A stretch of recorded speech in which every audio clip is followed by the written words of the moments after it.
Sabemos que Dios ha escogido a un pueblo para sí mismo, el pueblo de Israel. El problema es que a través de los siglos Israel se sigue apartando del Señor. Le es infiel. Le es infiel al Dios verdadero y busca servir pues al Dios pagano que esté de moda. Y después de varias advertencias y después de mucha paciencia a través de un círculo de idolatría, advertencia, vuélvete a mí, dice el Señor, y consecuencia que el Señor los abandona para que sean oprimidos ante un pueblo forastero y enemigo. Entonces, en medio de la opresión, Señor, ayúdame, y el Señor los libra. Enjuaga y repite. Eso se repitió por décadas y décadas y décadas, hasta el día que el Señor finalmente permite que el pueblo sea derrotado militarmente de una manera campal y que sea tomado en cautiverio a Babilonia. Después de unos 70 años en cautiverio, los babilonios también son derrotados por los persas, y en ese momento que los persas conquistan a los babilonios, el rey Ciro de Persia da un edicto que le da la libertad a todos los judíos para volver a su tierra, para volver a Jerusalén, para que ahí la pudieran reconstruir. En medio de todo eso es que se dan los libros de Esdras y de Nehemías, todo lo que tiene que ver con la reconstrucción de Jerusalén. Pero aunque era el deber de los judíos volver, no todos lo hicieron. Un gran número decidió quedarse en el imperio medo-persa. Y entre ese número tenemos a nuestros protagonistas, a Mardoqueo y a su hija de crianza, Esther. Y ahora el resumen va a ser una altura menor. Ahora vamos a distancia de vuelo de pájaro. 3 generaciones después que llegan los persas, quien está encargado es el rey que algunas versiones de la Biblia llaman Asuero, otras versiones de la Biblia lo llaman Jerjes. Y el rey Jerjes termina divorciándose de la reina porque básicamente ella rehusó complacerle sus antojos mientras él estaba borracho. Y entonces, a través de un proceso moralmente dudoso entre cientos de concursantes, Esther, quien aquí está ocultando su identidad de judía porque su padre de crianza, Mardoqueo, insistió que así lo hiciera, ella gana el concurso de Bachelor Persa y se convierte en la reina, es coronada la reina de Persia. Esther llega al trono y su padre de crianza, Mardoqueo, llega a un puesto en la corte real. Pero las cosas se complican cuando Mardoqueo rehúsa obedecer el mandato real de inclinarse ante la persona que es segundo en autoridad después del rey. Esta persona segunda en autoridad después del rey, esta joyita, esta persona tan simpática de nombre Amán, se enoja tanto en contra de Mardoqueo que no solo trama para vengarse de él, sino que a través de manipular al rey, él trama para eliminar a todos los judíos del imperio. Y hasta ese momento, si nosotros somos sinceros, yo creo que ninguno de los personajes ha sido un particular ejemplo de moralidad ni de valores. Pero lo que hace la diferencia es que de aquí en adelante Mardoqueo adopta una actitud de arrepentimiento. Y después de dejarle saber a la reina Esther la situación en la que estaban, ahora Esther también opta por arrepentirse de su apatía e incluso ella escoge arriesgar su vida y comienza a identificarse con el pueblo de Dios. La semana pasada vemos que Esther, después de arriesgar su vida, consigue la audiencia que quería con el rey, pero a pesar de que quizás Esther y Mardoqueo se acostaron a dormir esa noche sintiéndose aliviados, sintiéndose esperanzados de lo que venía, lo que ni Esther ni Mardoqueo sabían era que de vuelta a su casa, Amán ya estaba cansado de que Mardoqueo no le rindiera el reconocimiento que le exigía. Y mientras Esther y Mardoqueo dormían, Amán construyó un poste o probablemente obligó a sus esclavos a construir un poste para pedirle al rey temprano en la mañana que le diera permiso para traspasar a Mardoqueo allí. Los persas básicamente inventaron la crucifixión y en ese tiempo practicaban una manera primitiva de crucifixión que era impalar a las personas. Pues así que mientras nuestros protagonistas Esther y Mardoqueo duermen, el enemigo está tramando en contra de ellos. Y es posible que cuando Amán llegara al banquete que Esther había preparado para él y para el rey Jerjes, que ya sea demasiado tarde. Porque Amán tenía intenciones de eliminar a Mardoqueo temprano en la mañana. Y si esta historia le ha parecido fascinante, ¿sabes por qué? Es porque Dios es el mejor libretista que jamás haya existido. De hecho, el pasaje de hoy vemos que Dios es el libretista impredecible. Así que le voy a pedir que busquen en sus Biblias en Esther. Hoy vamos a estar cubriendo 2 capítulos. Vamos a cubrir Esther 6 y Esther 7. Como había mencionado Luque, si nos visita hoy y no tiene Biblia, probablemente tiene una al frente suyo. Siéntanse en toda libertad de usarla y llevársela a su casa. Así que bueno, antes de comenzar, quisiera que una vez más se unieran a mí en oración para que Dios me ayude a través de su Espíritu Santo. Señor, eso es lo que te quiero pedir en este momento. Quiero pedirte que tu Espíritu me dé la habilidad para exhortar a tu pueblo a hacer algo que yo no siempre hago. Y es confiar en ti en los momentos de oscuridad. Ayúdame, Señor, a exhortarme a mí mismo a través del proceso y a exhortar a tu pueblo. Y yo te doy gracias, Señor, porque tenemos el regalo de tu palabra y el regalo de tu Espíritu Santo, que son nuestras únicas esperanzas para poder cambiar. Manifiéstate, Señor, concédenos el don de confiar en ti. Lo pedimos en el nombre de tu Hijo Jesús. Amén. Nosotros sabemos la calidad de un escritor o de un libretista cuando estamos leyendo un libro con una historia que nos interesa. Para mí, yo me he dado cuenta, para mí es bien difícil ya, como necesito espejuelos para leer, no leer un libro físico. Estoy leyendo más y más la versión Kindle y estoy oyendo más y leyendo menos. Pero cuando hay un libro que agarra nuestra atención, eso quiere decir que el libretista o el escritor es bueno. O cuando estamos viendo una película que está tan buena que nosotros no nos queremos perder ni un segundo y aunque tengamos hambre no nos levantamos. Queremos ver, no nos queremos perder nada. Y si hay algo que distingue a un buen escritor, a un buen libretista de un libretista mediocre, es la habilidad que tenga de darnos finales inesperados. Pero para ver finales inesperados, no siempre hay que recurrir a las películas. La vida real nos ofrece muchos ejemplos de finales inesperados. Por ejemplo, el caso de la vida real de la señora de origen francés llamada Jean-Louise Calment. Y si usted habla francés, me perdona. Aquí la vemos a unos 60 años de edad. Eso es probablemente 1937 por ahí. En la foto, pues, como pueden ver, tiene 60 años de edad, pero cuando ella llegó a los 90 años de edad, alrededor de 1967, un señor de 47 años de edad de nombre André-François Raffray. ¿Cómo me salió, Carmen? Bello. Esa persona hizo un trato con ella, que es un trato muy común en Francia. Si él le pagaba el equivalente de $500 al mes en lo que a ella le quedaba de vida, ella prometía dejar de su apartamento por herencia. Es una práctica bien común en Francia, porque de esa manera el hombre puede comprar un apartamento en un sector cotizado, probablemente por un buen precio, mientras ella tiene una fuente segura de impuestos por el resto de su vida. El problema es que el pobre señor no tenía la más mínima idea de que él estaba haciendo ese trato con una persona que llegaría a vivir hasta los 122 años y medio.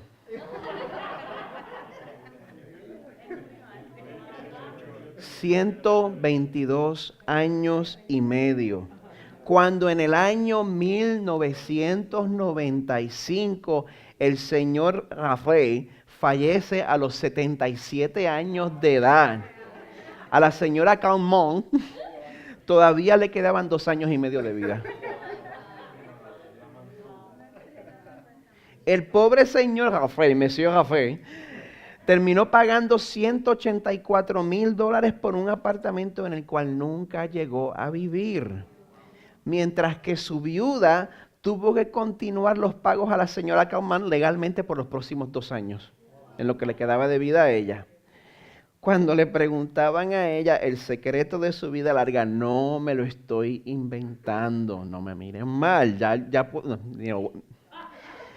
cuando le preguntaban a ella a qué le atribuía su larga vida, ella se lo atribuía a 1 kilo de chocolate a la semana, vino barato y 2 cigarrillos al día. Gente, ella dejó de fumar a los 117 años de edad.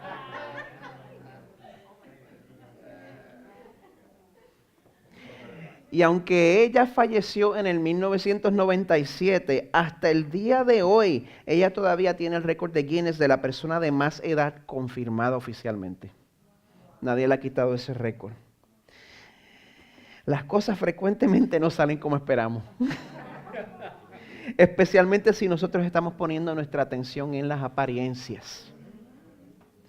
El problema de hacer eso es que si estamos prestando atención a las apariencias en medio de la adversidad, nosotros empezamos a creer en nuestros corazones que hay algunas situaciones que son demasiado difíciles para Dios. Sin embargo, los capítulos 6 y 7 del libro de Esther nos muestran un Dios que permanece 100% en control, por más fuera de control que parezcan las circunstancias. Así que si a ti en esta mañana te está pasando algo similar, si te sientes tentado o tentada a pensar que el Señor te ha abandonado porque hay algo en tu vida que está como que saliéndose de control, yo espero en mi corazón que en el pasaje de hoy veas en acción al libretista más impredecible y más confiable de toda la historia. Y yo creo que el llamado es el mismo a todos los que nos angustiamos por causa de lo desconocido. Confía en Dios y ahórrate el sufrimiento innecesario. Porque si Esther y Mardoqueo se hubieran enterado de todo lo que Amán había tramado mientras ellos dormían, ellos no hubieran podido conciliar el sueño esa noche. Pero yo creo que Dios había determinado que sus hijos durmieran bien esa noche. Porque el insomnio Dios lo había reservado para una persona en específico, el rey Jerjes. Así que los invito a que lean conmigo, comenzando en el capítulo 6, versículo 1. Estoy usando la Nueva Traducción Viviente. Los 2 capítulos que vamos a cubrir hoy nos deben convencer de que Dios es soberano sobre todas las cosas, inclusive cosas tan aparentemente triviales como el insomnio de un rey. Una vez más, mientras Esther y Mardoqueo duermen y mientras Amán probablemente dormía mientras obligaba a sus esclavos a construir el cadalso de Mardoqueo por la noche, el verso 1 nos dice: esa noche el rey no podía dormir.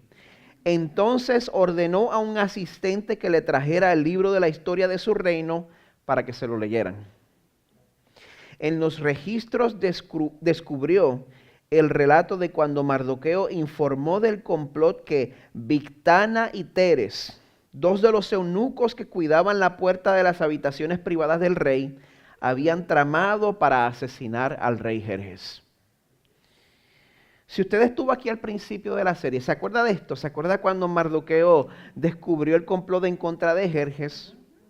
Y por eso estos 2 eunucos fueron descubiertos y fueron ejecutados. De hecho, fueron impalados también. Ese incidente se menciona al final del capítulo 2. Pero interesantemente Dios permite que eso se le escape de la mente completamente a todo el mundo en el palacio. Se le olvida a la gente. Hay récord en la historia de una persona que se hizo gobernador en Persia por haber salvado de manera similar al hermano del rey. ¿Cuánto más se le daría a alguien que descubre un complot en contra del rey? Sin embargo, se les olvida completamente y es precisamente en ese momento que Dios determina que lo que hizo Mardoqueo por el rey Jerjes sea recordado. El verso 3 dice: ¿qué recompensa o reconocimiento le dimos a Mardoqueo por este acto?, preguntó el rey. Sus asistentes contestaron: nunca se ha hecho nada. ¿Quién está en el patio exterior?, preguntó el rey. Resulta que Amán acababa de llegar al patio exterior del palacio para pedirle al rey que atravesara a Mardoqueo en el poste que había preparado. ¿Saben a lo que venía, verdad? Entonces los asistentes contestaron al rey: es Amán que está en el patio. Háganlo pasar, ordenó el rey. Y no se me distraigan ahora, para que puedan ver cómo Dios no solo es soberano sobre el insomnio de un rey, sino que inclusive Él es soberano sobre el orgullo del enemigo. Perdona, Carmen, allí está embotellada allí. Adentro, sí, perdón. Así que, bueno, el Señor no solo es soberano sobre el insomnio de un rey, sino sobre el orgullo del enemigo también. En ese momento, imagínese, usted está en la escuela y el niño consentido de la maestra está esperando que le den la oportunidad de hablar, para decir: profesora, ¿hay tarea para el fin de semana? Pues así está esperando Amán que el rey Jerjes lo deje entrar en su presencia. Y una vez lo llama, el verso 6 nos dice que entonces Amán entró y el rey dijo: ¿qué debo hacer para honrar a un hombre que verdaderamente me agrada? Amán pensó para sí: ¿a quién querría honrar el rey más que a mí? Por fin, ya era hora, ¿verdad? Me perdonan el lapso puertorriqueño, pero después de tantos años de lamberojo, alcahuetear, ¿qué más hay? Me van a dar el reconocimiento que tanto me merezco. Y es más, me están dando la oportunidad para diseñar cómo es que me lo van a hacer. ¿Qué yo quiero? Yo quiero una parada. Una parada de una carroza. Así que contestó, dice el verso 7, si el rey desea honrar a alguien, debería sacar uno de los mantos reales que haya usado el rey y también un caballo que el propio rey haya montado, uno que tenga un emblema real en la frente, casi nada. Que el manto y el caballo sean entregados a uno de los funcionarios más nobles del rey y que esta persona se asegure de que vistan con el manto real al hombre a quien el rey quiere honrar y lo paseen por la plaza de la ciudad en el caballo del rey. Durante el paseo, que el funcionario anuncia a viva voz: esto es lo que el rey hace a quien él quiere honrar. Y yo sé que muchos de ustedes saben la historia, saben a dónde vamos. No me la arruinen. Porque antes de llegar ahí, yo quiero que pausemos un momento para considerar una vez más los efectos del orgullo. Porque, querida iglesia, sencillamente el orgullo es peligroso porque el orgullo nos ciega. Se lo digo por experiencia propia. El orgullo nos lleva a creer que todas las demás personas piensan exactamente igual que nosotros. Que todo el mundo cree lo mismo que yo creo, que todo el mundo piensa lo mismo que yo pienso. Y exactamente como Amán, nosotros podemos estar parados en la vía del tren sin ver que el tren viene por detrás de nosotros a pasarnos por encima. Y el orgullo tiene la función de unos audífonos que no nos dejan oír nada, que nos enajena de la realidad. Y cuando por fin nos damos cuenta de que el tren viene por ahí, ya es demasiado tarde. Eso es lo que hace el orgullo. Y es en este momento que llega el tren para Amán. Porque comienza una serie de eventos que son como dominos cayendo uno después del otro. Y mientras Amán le dice al rey cómo hacer lo que él cree en su corazón es una parada en su nombre y en honor del mismo, ahí es que llega el cubetazo de agua helada. Verso 10.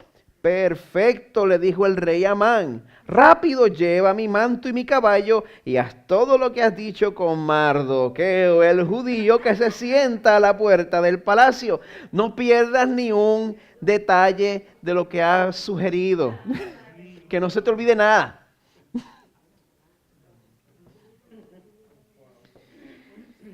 Si la vida no te está yendo como tú preferirías ahora mismo, Yo me imagino que en tu corazón puedes pelear en contra de Dios todo lo que tú quieras. Pero lo que no puedes hacer es decir que Dios es un libretista sin imaginación. No puedes acusar a Dios de eso. Hay un refrán popular que dice que al que no le guste el caldo... ¿Cuántas? ¿Cuántos dicen 3? ¿Cuántos dicen 10? Okay. Bueno. Vamos al verso 11. Dice, entonces Amán tomó el manto y se lo puso a Mardoqueo. Lo hizo montar el caballo del rey y lo paseó por la plaza de la ciudad gritando, esto es lo que el rey hace a quien él quiere honrar. Cuando nosotros leemos este relato, es importante, es crítico que nosotros analicemos nuestros propios corazones para poder ver cuánto nos parecemos a Amán aquí. Él buscó lo mismo que todos buscaríamos bajo las mismas circunstancias. Porque él quería el reconocimiento público del rey por la misma razón que nosotros nos tomamos selfie con personas famosas. A mí me da pena, a mí me da lástima, los veo en Facebook, algún amigo mío que se encuentra con alguien, mira, estoy aquí con él, y la celebridad está como que... ¿Por qué hacemos eso? Porque nosotros sentimos que nuestro valor está basado en recibir la aprobación pública de personas que son más importantes que nosotros. Sentimos que eso determina nuestro valor. Si fulano aprueba de mí, en verdad tengo valor. Juan de los Palotes, no sé, pero si lo dice fulano, ahí sí que cuenta para algo. Y es por eso que nosotros, hasta los que nos cantamos cristianos reformados, vamos a una conferencia, nos retratamos con John MacArthur o con Paul Washer. Yo me tomaría el selfie con Tim Keller, pero yo tengo entendido que él no hace selfie. Pero queremos que la gente diga, mira con quién fulano se codea. Eso quiere decir que este es importante, eso quiere decir que este tipo es inteligente. Eso nos aplica absolutamente a todos. Si hay alguna razón por la cual yo no me tomo selfies con gente famosa, es porque yo tengo amigos que se van a reír de mí. Eso nos aplica a todos y también nos debe llevar a todos a tener una actitud de celebración. Cuando nos damos cuenta que si estamos en Cristo, si hemos confiado que Cristo llevó nuestro castigo en la cruz, ya nosotros gozamos con la aprobación del que tiene más influencia en todo el universo. Gozamos de la aprobación de quien más importa. El problema es que cuando no nos damos cuenta de eso y seguimos el camino del orgullo, tenemos que saber que Dios está comprometido con corregir nuestro curso. Si seguimos el camino del orgullo. Primera de Pedro 5:5, Dios resiste a los soberbios, pero da gracia a los humildes. Este es el camino que debes pasar. Si te vas por el camino del orgullo, Dios te hace así. Si te vas por el camino de la humildad, Dios te exalta. Amán fue resistido, pero Mardoqueo fue exaltado. Bueno, aparte del arrepentimiento que ya hemos visto en Mardoqueo, también vemos que Mardoqueo es humilde porque cuando vemos que él sabe cuál es su lugar. El verso 12 nos dice, después Mardoqueo regresó a la puerta del palacio, mientras que Amán se apresuró a volver a su casa desalentado y totalmente humillado. O sea que termina la parada de Mardoqueo. Y dice, bueno, ¿qué vas a hacer, Mardoqueo? A trabajar. Mientras que Amán, la versión de la Biblia de las Américas dice que Amán volvió a su casa con la cabeza cubierta de la vergüenza que había sufrido. Así que, bueno, espero que en este segmento hayan podido ver la mano soberana de Dios que se manifiesta hasta en el orgullo de nuestros enemigos. Pero también podemos ver la soberanía de Dios manifestarse a través de la sabiduría temporera que Dios concede aún a las personas que están en contra nuestra. Hasta un reloj dañado tiene razón 2 veces al día. El verso 13, el principio dice, cuando Amán le contó a su esposa Zeres y a todos sus amigos lo que había sucedido, sus sabios consejeros y su esposa, y eso de sabios yo le pondría comillas, le pondría a los consejeros, los nombraría Gaby, Fofó y Miliki. Pero a pesar de todo, en este momento tienen un lapso de claridad profética. Y le dicen a Amán, el resto del verso 13, ya que Mardoqueo, este hombre que te ha humillado, es de origen judío, jamás tendrás éxito con tus planes contra él. Será tu ruina seguir oponiéndote a él. Piense por un momento, hace un capítulo atrás o hace un capítulo. Si ellos mismos estaban apoyando el genocidio judío que Amán había propuesto, ¿por qué ahora cambian de parecer? Bueno, yo creo que cuando se dan cuenta del elemento sobrenatural de lo que está pasando, ellos se dan cuenta de que Amán no solo se está metiendo con un grupo de gente, sino que también se está metiendo con el Dios que los había escogido como su pueblo. Tuvieron ese momento de claridad. Y aquí tenemos que ver que a través de este lapso de claridad profética se le concede a Amán la oportunidad para que recapacite y se arrepienta. Pero parece que eso no ocurrió. Porque el verso 14 nos dice que mientras estaban hablando, llegaron los eunucos del rey y enseguida se llevaron a Amán al banquete que Esther había preparado. Aquí ya llegamos al final del capítulo 6, pero el tema de la soberanía de Dios se extiende al capítulo 7, en el cual vemos que Dios también muestra su poder a través del corazón arrepentido de su pueblo. Porque Dios en su misericordia, Él inclina su oído a su pueblo, como el Salmo 40 que leímos aquí al principio. Él inclina su oído a su pueblo en el imperio persa que se había humillado ante Él en ayuno.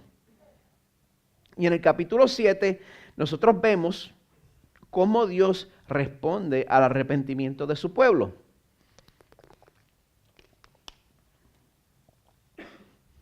Verso 1 nos dice: entonces el rey y Amán fueron al banquete de la reina Esther. En esta segunda ocasión, mientras bebían vino, el rey volvió a decir a Esther: dime lo que desees, reina Esther. ¿Cuál es tu petición? Yo te la daré, aun si fuera la mitad del reino. Ya aquí pues no era tiempo para invitar a nadie a un tercer banquete. Ya este es el momento de la verdad. Verso 3 dice, la reina Esther contestó: si he logrado el favor del rey y si al rey le agrada conceder mi petición, pido que mi vida y la vida de mi pueblo sean libradas de la muerte. Estoy seguro que aquí tiene la atención del rey. Pues mi pueblo y yo hemos sido vendidos para ser muertos, masacrados y aniquilados. Si solo nos hubieran vendido como esclavos, yo me quedaría callada porque sería un asunto por el cual no merecería molestar al rey. Verso 5. ¿Quién sería capaz de hacer semejante cosa?, preguntó el rey Jerjes. ¿Quién podría ser tan descarado para tocarte a ti? Esther contestó: este malvado Amán es nuestro adversario y nuestro enemigo. Amán se puso pálido de miedo delante del rey y de la reina. Y este es el momento en el cual Esther muestra su valentía. Este es el momento en el cual Esther pone en riesgo su posición y sus logros en el imperio al tomar el edicto de Amán en contra de los judíos y escribir el nombre de ella como número 1 en la lista. Estás buscando a matar a toda esta gente, yo soy parte de este pueblo, me vas a matar a mí también. Es en este momento en el cual Esther se identifica con el pueblo de Dios, aunque le cueste la vida. Y si usted está aquí y usted no está seguro si usted es seguidor o seguidora de Jesús, y usted cree que Dios le está llamando, usted percibe ese llamado, es importante que usted sepa el costo. No quiero mentirle. A través de toda la historia de la iglesia, identificarse con el pueblo de Dios conlleva un costo. Siempre lo va a conllevar. En Juan 15, 18 al 19, Jesús le dice a sus discípulos, si el mundo los odia, recuerden que a mí me odió primero. Si pertenecieran al mundo, el mundo los amaría como a uno de los suyos, pero ustedes ya no forman parte del mundo. Yo los elegí para que salieran del mundo, por eso el mundo los odia. Y no hay más remedio. Por más moderno que hagamos el servicio, sea cual sea el estilo que lo hagamos, si nosotros somos fieles al Evangelio, le sabemos a muerte al mundo. No hay manera de deshacerse de eso. Y si te identificas como seguidor o seguidora de Jesús, te vas a ganar el desprecio del mundo de una manera o de otra, porque no hay manera de escapar del mensaje que le dice al mundo, tú sabes qué, eres pecador. Eres pecadora.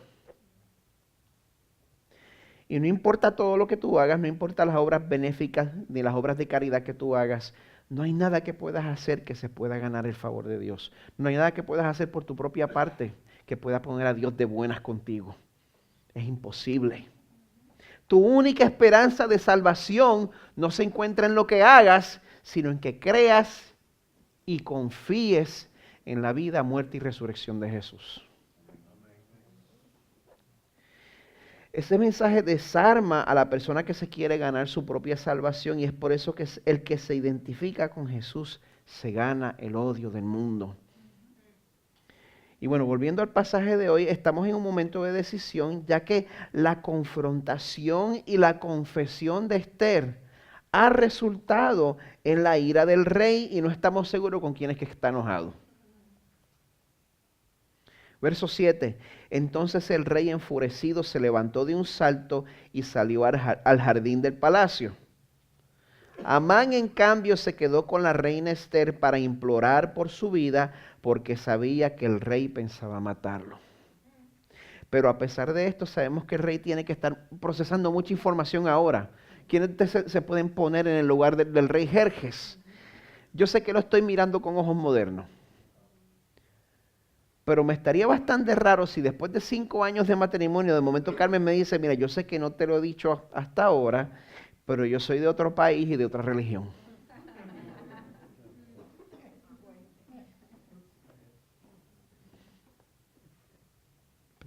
¿Qué más no me has dicho? Y ya sabemos lo que pasó con la primera reina que se quiso pasar de viva con el rey. Así que este tiene que ser un momento incierto para Esther, pero el que sí sabe que le llegó la hora es Amán. Porque el principio del verso 8 nos dice, en su desesperación se dejó caer sobre el diván donde estaba reclinada la reina Esther, justo cuando el rey volvía del jardín del palacio. Y es aquí que el rey Jerjes encuentra la excusa que necesita para tomar su decisión. El resto del verso 8, el rey exclamó, hasta se atreve a atacar a la reina aquí mismo en el palacio ante mis propios ojos. Entonces, en cuanto el rey habló, sus asistentes le cubrieron la cara a Amán en señal de condena.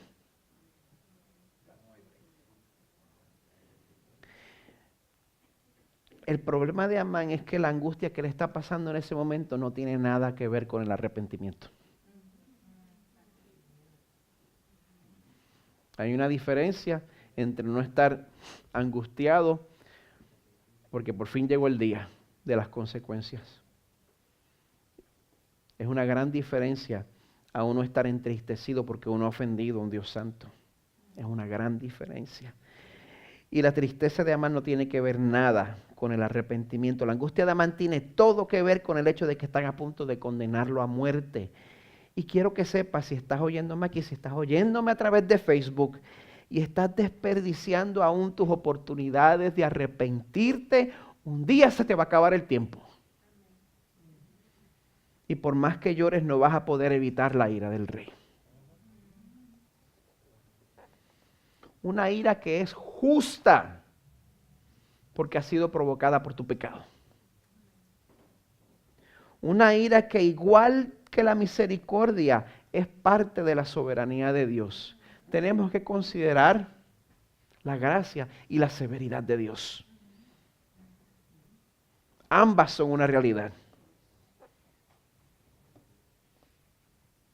Y todo es parte de la soberanía de Dios. Una soberanía que hasta usa la astucia del asesino para cumplir sus propósitos eternos. Bueno, cuando Amán obligó a sus siervos a pasar la noche construyendo el cadalso en su propiedad, él creía que lo iba a estrenar con Mardoqueo. Verso 9. Luego Arbona, uno de los eunucos del rey, dijo: Amán ha levantado un poste afilado de 23 metros de altura en el patio de su casa. Tenía pensado utilizarlo para atravesar a Mardoqueo, el hombre que salvó al rey de ser asesinado. Que atraviesen a Amán en ese poste, ordenó el rey.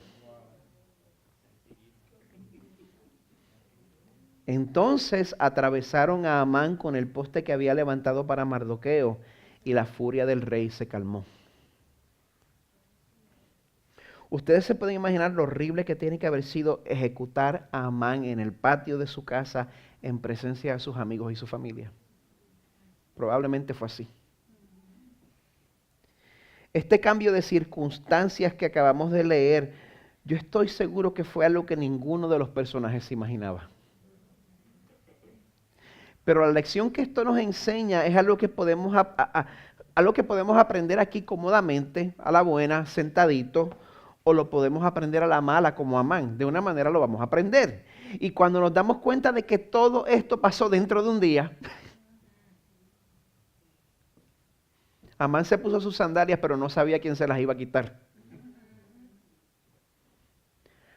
Cuando nos damos cuenta de que todo esto pasó dentro de un día, nosotros podemos aprender la lección de que no importa cómo se vean las cosas, Dios es rey de toda circunstancia.